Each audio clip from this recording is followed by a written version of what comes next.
नमस्कार दोस्तों, आप सभी का स्वागत है हमारे यूट्यूब चैनल जीटीएम क्लासेस में। दोस्तों आज हम क्लास 10th के लिए साइंस का वीवीआई ऑब्जेक्टिव क्वेश्चन करेंगे दोस्तों, जो कि मैट्रिक बोर्ड परीक्षा के लिए काफ़ी ही महत्वपूर्ण प्रश्न है। ठीक है, इसलिए एक भी प्रश्न को आप स्किप नहीं कीजिएगा। चलिए हम बिना टाइम गवाए हुए आज का वीडियो स्टार्ट करते हैं। आज का हमारा पहला प्रश्न है जो दोस्तों आपसे पूछा गया है कि मछलियाँ किस अंग से श्वसन करती है। फर्स्ट ऑप्शन में लिखा हुआ है आपसे कि फेफड़ों से, और सेकेंड ऑप्शन में लिखा हुआ है कोशिका झील से, और थर्ड ऑप्शन में लिखा हुआ है गिल्स से, और लास्ट ऑप्शन में लिखा है इनमें से कोई नहीं। तो दोस्तों मछलियाँ किस अंग से श्वसन करती है, तो गिल्स से करती है दोस्तों। ऑप्शन नंबर यहाँ सी जो होगा हमारा बिल्कुल राइट हो जाएगा। ठीक है, और दोस्तों जो मनुष्य होता है वो किस अंग से श्वसन करता है, तो फेफड़ों से करता है। ठीक है, इसको भी आप याद रखिएगा। अब अगला प्रश्न हम देख लेते हैं, दूसरा नंबर प्रश्न में यहाँ से आपसे पूछा गया है कि पेड़ पौधों की पत्तियां हरे किसके किसके कारण से होता है। ठीक है दोस्तों, इस प्रश्न में आपसे पूछा गया है कि पेड़ पौधों की जो पत्तियां होती है हरा किसके कारण से होता है। ठीक है, फर्स्ट ऑप्शन में लिखा है क्लोरोफिल, सेकेंड ऑप्शन में लिखा है मैग्नीशियम, और थर्ड ऑप्शन में लिखा है फ्लोरीन, और लास्ट ऑप्शन में लिखा है लौह अयस्क। तो पेड़ पौधों की पत्तियां दोस्तों हरा किसके कारण से होता है, तो क्लोरोफिल के कारण से होता है दोस्तों। ऑप्शन नंबर यहाँ पर ए जो होगा हमारा बिल्कुल राइट आंसर हो जाएगा, ऑप्शन नंबर ए।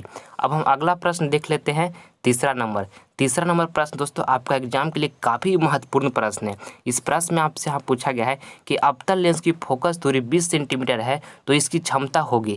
तो देखिए एक फार्मूला होता है दोस्तों P बराबर हमारा फार्मूला होता है 1/f। ठीक है, और f जो होता है दोस्तों मीटर में होता है। ठीक है, और यहाँ से आपको फोकस दूरी 20 सेंटीमीटर दे दिया है और इसकी क्षमता पूछ रहा है, यानी कि आपसे p पूछ रहा है। ठीक है, तो फोकस दूरी 20 सेंटीमीटर में दिया हुआ है। ठीक है, और हमारा फार्मूला f जो होता है दोस्तों फोकस दूरी मीटर में होता है, तो यहाँ से हम 1 लिख लेंगे। हमको फोकस दूरी कितना दिया, 20 सेंटीमीटर, और सेंटीमीटर को दोस्तों को मीटर में कन्वर्ट करना है, इसमें 100 से भागा दे देंगे तो मीटर में कन्वर्ट हो जाएगा। और यहाँ से काट लीजिएगा तो 20 बचेगा, कितना कट जाएगा 100। अब देखिए यहाँ से आगे करते हैं, तो यहाँ से P बराबर निकालिएगा दोस्तों तो कितना आ जाएगा 5D आ जाएगा, 5 डायोप्टर इसलिए हम लिखे यहाँ से दोस्तों क्योंकि लेंस की क्षमता का जो एसआई मात्रक होता है दोस्तों वो हमारा डायोप्टर होता है। लेंस की क्षमता का एसआई मात्रक क्या होता है, डायोप्टर होता है, इसको भी आप याद रखिएगा। अब देखिए हमको यहाँ से कैलकुलेशन कीजिएगा तो कितना आ जाएगा 5D आ जाएगा P बराबर। अब हमको ऑप्शन सी में लिखा हुआ है यहाँ पर 5D, ऑप्शन नंबर डी में लिखा हुआ है -5D, तो कौन ऑप्शन होगा। तो दोस्तों देखिए यहाँ इसको ध्यान से, ये आपसे पूछा गया कि अवतल लेंस की फोकस दूरी, तो अवतल लेंस की जो फोकस दूरी होती है दोस्तों वो ऋणात्मक होती है, इसलिए हमारा ऑप्शन नंबर डी माइनस वाला जो होगा बिल्कुल यहाँ राइट आंसर होगा। यहाँ पर आप माइनस लगा लीजिए। ठीक है, और दोस्तों अगर जो आपसे यहाँ पूछता है कि उत्तल लेंस की फोकस दूरी यहाँ पर दिया हो रहा था 20 सेंटीमीटर, तब हमारा प्लस वाला आंसर हो जाता +5D। ठीक है, इस बात को आप याद रखिएगा।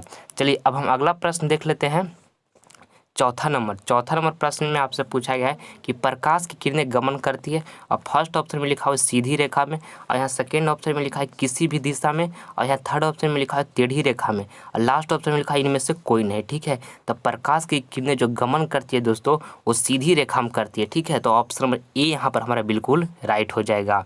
और अगला प्रश्न हम देखते हैं अब पाँचवा नंबर प्रश्न में आपसे पूछा गया है कि निम्नलिखित में से किसका उपयोग खाना पकाने बनाने वाले ईंधन में नहीं होता है। ठीक है, फर्स्ट ऑप्शन में लिखा हुआ है बायोगैस, सेकेंड ऑप्शन में लिखा हुआ है कोयला, थर्ड ऑप्शन में लिखा हुआ है एलपीजी गैस, और लास्ट में लिखा हुआ है सीएनजी। तो पूछा गया आपसे क्वेश्चन में दोस्तों कि निम्नलिखित में से किसका उपयोग खाना पकाने बनाने वाले ईंधन में नहीं होता है। तो बायोगैस से होता है दोस्तों, कोयला से भी होता है, और एलपीजी गैस से भी होता है, सीएनजी से नहीं होता है। ठीक है, तो ऑप्शन में यहाँ पर डी जो होगा हमारा बिल्कुल राइट हो जाएगा। ठीक, अब हम आगे बढ़ते हैं, छठा नंबर प्रश्न। और दोस्तों अगर जो आप हमारे चैनल पर पहली बार विजिट किए हैं तो आप दोस्तों इस चैनल को सब्सक्राइब कर लीजिएगा, क्योंकि जितना भी हम इस पर प्रश्न करवा रहे हैं वो आपका एग्जाम के लिए काफ़ी महत्वपूर्ण होगा। सारे प्रश्न को दोस्तों अच्छे तरीके से नोट करते चलिए, जो प्रश्न आपको नहीं याद है। ठीक है, अभी से इस काम को आप करते चलिए, एग्जाम में दोस्तों आपको 400+ मार्क्स लाने से कोई भी नहीं रोकेगा। जो क्वेश्चन आप नहीं जानते हैं उसको आप कॉपी में नोट कर लीजिए और बार बार उसको आप रिविजन करते रहिए। ठीक है, देखिए छठा नंबर प्रश्न में आपसे यहाँ पूछा गया है कि एक वयस्क मनुष्य के कितने दांत होते हैं। फर्स्ट ऑप्शन में लिखा है 28, सेकेंड में लिखा है 30, और यहाँ पर थर्ड में लिखा है 32, और लास्ट में लिखा है 34। तो एक वयस्क मनुष्य के दोस्तों कितने दांत होते हैं, 32 होते हैं। ठीक है, तो ऑप्शन नंबर सी जो होगा हमारे यहाँ पर बिल्कुल राइट है। अब अगला प्रश्न हम देख लेते हैं 7वां नंबर। 7वां नंबर प्रश्न में आपसे पूछा गया है कि मानव हृदय में कितने कोष्ठक होते हैं। ठीक है, फर्स्ट ऑप्शन में लिखा है 2, सेकंड ऑप्शन में लिखा है 8 और यहाँ पे थर्ड ऑप्शन में लिखा है 1 और लास्ट में लिखा है 4। तो मानव हृदय में दोस्तों कितने कोष्ठक होते हैं, तो 4 होते हैं। यहाँ पर हमारा राइट आंसर जो होगा ऑप्शन नंबर डी हो जाएगा। ठीक है, ऑप्शन नंबर डी यहाँ पर बिल्कुल राइट है। और अगला प्रश्न हम देख लेते हैं 8वां नंबर। 8वां नंबर प्रश्न दोस्तों आपके लिए काफ़ी ही महत्वपूर्ण प्रश्न है। ठीक है, VVI प्रश्न है दोस्तों। इसमें आपसे यहाँ पूछा गया है कि वृक्क के रचनात्मक एवं क्रियात्मक इकाइयों को कहते हैं। तो वृक्क के दोस्तों रचनात्मक एवं क्रियात्मक इकाइयों को हम नेफ्रॉन कहते हैं। ठीक है, ऑप्शन नंबर डी यहाँ बिल्कुल हमारा राइट हो जाएगा। इसको आप अच्छी तरीके से याद कर लें। अगला प्रश्न अब हम देखते हैं 9वां नंबर। इसमें पूछा गया कि कुटपाथ किस में पाया जाता है। और फर्स्ट ऑप्शन में लिखा है पारा मैग्नीशियम, सेकेंड में लिखा है यूग्लिना और यहाँ थर्ड में लिखा है अमीबा और लास्ट में लिखा है इनमें से कोई नहीं। तो कुटपाथ किस में पाया जाता है दोस्तों, तो अमीबा में पाया जाता है। ऑप्शन नंबर सी जो होगा हमारे यहाँ पर बिल्कुल राइट आंसर हो जाएगा। अगला प्रश्न अब हम देख लेते हैं 10वां नंबर। 10वां नंबर प्रश्न दोस्तों काफ़ी महत्वपूर्ण है। ये प्रश्न आपका एग्जाम में बहुत बार पूछा गया है। ठीक है, इसलिए आप इसको अच्छी तरह से याद कर लीजिए। अंडाणु निषेचन होता है। फर्स्ट ऑप्शन में लिखा है योनि से, सेकंड ऑप्शन में लिखा है गर्भाशय से और थर्ड ऑप्शन में लिखा है फिलोपियन नलिका से और लास्ट में लिखा है अंडाशय से। ठीक है, तो अंडाणु निषेचन जो होता है दोस्तों फिलोपियन नलिका से होता है। ठीक है, ऑप्शन नंबर यहाँ पर जो सी होगा हमारा बिल्कुल राइट हो जाएगा। ठीक, और दोस्तों इससे पहले भी हम साइंस का वीडियो बना चुके हैं। अगर जो वो सब वीडियो आप नहीं देखे हैं तो चैनल के प्लेलिस्ट में जाइए दोस्तों, साइंस का पूरा वीडियो देख लीजिएगा दोस्तों। इसमें जितना भी प्रश्न हम करवाए हैं वो आपके लिए काफ़ी ही महत्वपूर्ण है। ठीक है, अगर जो आप उसे देख लेते हैं दोस्तों तो आपका एग्जाम में एक भी प्रश्न जो होगा स्किप नहीं कीजिएगा, सारा प्रश्न आपका बन जाएगा। ठीक है, इसलिए एक बार उसको आप जरूर जाकर देख लें। अगला प्रश्न हम देखते हैं 11 नंबर। इसमें आपसे पूछा गया है कि पुष्पी पौधों में लैंगिक जनन किसके द्वारा होता है। ठीक है, फर्स्ट ऑप्शन में लिखा है पत्तियों द्वारा, सेकंड ऑप्शन में लिखा है तने द्वारा और लास्ट यहाँ थर्ड ऑप्शन में लिखा हुआ है आपका फूलों द्वारा और लास्ट में लिखा हुआ बीज द्वारा। ठीक है, तो पुष्पी पौधे में दोस्तों लैंगिक जनन किसके द्वारा होता है, तो फूलों द्वारा होता है। ठीक है, ऑप्शन में सी जो होगा हमारे यहाँ पर बिल्कुल राइट हो जाएगा। ठीक है, अब अगला प्रश्न हम देख लेते हैं 12 नंबर। 12 नंबर प्रश्न में आपसे यहाँ पूछा गया है कि अधातु के ऑक्साइड कैसे होते हैं। फर्स्ट ऑप्शन में लिखा है अम्लीय, सेकेंड ऑप्शन में लिखा है क्षारीय और यहाँ पर थर्ड ऑप्शन में लिखा है लवणीय और लास्ट में यहाँ लिखा है जलीय। ठीक है, तो अधातु के ऑक्साइड कैसे होते हैं दोस्तों, तो अम्लीय होते हैं। ठीक है, ऑप्शन नंबर ए जो होगा हमारा यहाँ पर बिल्कुल राइट हो जाएगा। और दोस्तों अगर जो आपसे पूछ दे कि धातु, क्या पूछ दे आपसे कि धातु का ऑक्साइड कैसे होते हैं, तो धातु को जो ऑक्साइड कैसे होते हैं दोस्तों, तो वो क्षारीय होते हैं। ठीक है, इसको भी आप याद रखिएगा। पूछिएगा कि धातु के ऑक्साइड कैसे होते हैं, तो वो क्षारीय होता है। ठीक है, अब अगला प्रश्न अब हम देख लेते हैं 13 नंबर।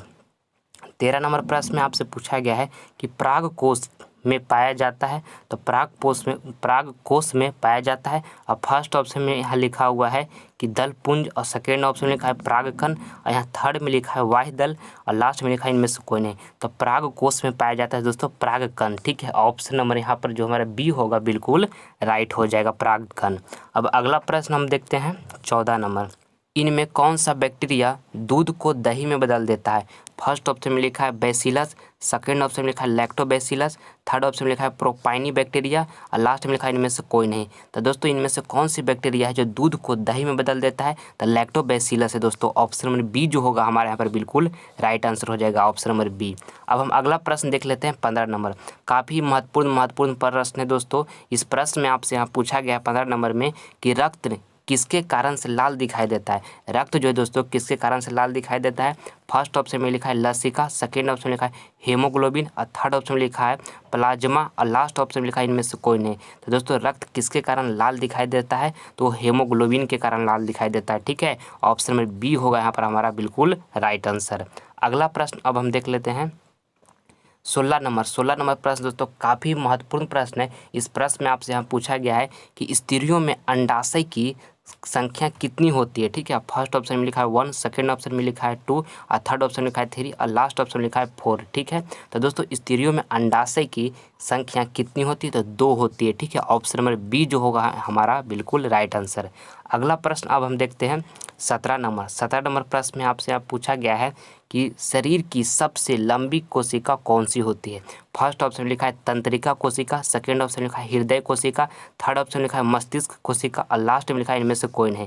दोस्तों शरीर की सबसे लंबी कोशिका कौन सी होती है, तो तंत्रिका कोशिका। ठीक है, ऑप्शन नंबर ए यहाँ पर हमारा बिल्कुल राइट आंसर हो जाएगा। अब हम अगला प्रश्न देखते हैं 18 नंबर प्रश्न में आपसे यहाँ पूछा गया है कि रक्त में आयरन की कमी से कौन सा रोग होता है। ठीक है, फर्स्ट ऑप्शन में लिखा है टीबी, सेकेंड ऑप्शन लिखा है मधुमेह और यहाँ थर्ड ऑप्शन में लिखा है एनीमिया और लास्ट में लिखा हुआ एनीमिया और लास्ट में लिखा हुआ उच्च रक्तचाप। ठीक है, तो दोस्तों रक्त में आयरन की कमी से कौन सा रोग होता है, तो एनीमिया होता है। ठीक है दोस्तों, ऑप्शन नंबर यहाँ पर हमारा जो सी होगा बिल्कुल राइट हो जाएगा। और दोस्तों कभी कभी ये भी पूछ देता है कि रक्त का पीएच मान कितना होता है, तो रक्त का जो पीएच मान होता है दोस्तों 7.4 होता है। ये भी आप याद रखिएगा, रक्त का पीएच मान कितना होता है 7.4। अगला प्रश्न अब हम देख लेते हैं 19 नंबर प्रश्न दोस्तों काफ़ी महत्वपूर्ण प्रश्न है। इस प्रश्न में आपसे यहाँ पूछा गया है कि कौन सा रक्त समूह सबसे रक्त ले सकता है। फर्स्ट ऑप्शन में लिखा हुआ ए, सेकेंड ऑप्शन लिखा हुआ बी और थर्ड ऑप्शन लिखा हुआ ओ और लास्ट ऑप्शन लिखा हुआ ए बी। तो कौन सा रक्त समूह दोस्तों सबसे रक्त ले सकता है, तो ए बी जो है दोस्तों सबसे रक्त ले सकता है। ठीक है, ऑप्शन नंबर डी जो होगा हमारा यहाँ बिल्कुल राइट हो जाएगा। और देखिए ओ जो है दोस्तों ओ ये सबसे रक्त सबको रक्त ये दे सकता है। ठीक है, जिसको हम डोनर कहते हैं वो हमारा डोनर है, सबको रक्त दे सकता है, पर ए बी जो है सबसे रक्त ले सकता है। इसलिए ऑप्शन नंबर डी हमारा यहाँ पर बिल्कुल राइट हो गया। ठीक है, अब दोनों को याद रखिएगा। अगला प्रश्न अब हम देखते हैं 20 नंबर प्रश्न में आपसे यहाँ पूछा गया है कि कार्बन का अपरूप निम्न में से कौन सा है। फर्स्ट ऑप्शन लिखा है ग्रेफाइट, सेकेंड ऑप्शन लिखा है हीरा, थर्ड ऑप्शन लिखा है दोनों और लास्ट में लिखा है इनमें से कोई नहीं। तो कार्बन का अपरूप दोस्तों निम्न में से कौन है, तो ग्रेफाइट भी है दोस्तों और हीरा भी है। ठीक है, इसलिए हमारा राइट आंसर यहाँ पर होगा ऑप्शन नंबर सी दोनों। ऑप्शन नंबर सी यहाँ पर हमारा बिल्कुल राइट हो जाएगा। मैं उम्मीद करता हूं दोस्तों कि वीडियो आपको अच्छी तरीके से पसंद आया होगा, तो प्लीज़ आपसे लाइक करें, अपने दोस्तों में शेयर करें और आप हमारे चैनल पर नए हैं तो आप इसे सब्सक्राइब कर लें ताकि आने वाला वीडियो को आप मिस ना कर सके। ठीक है, मिलते हैं अगले वीडियो में, तब तक के लिए गुड बाय।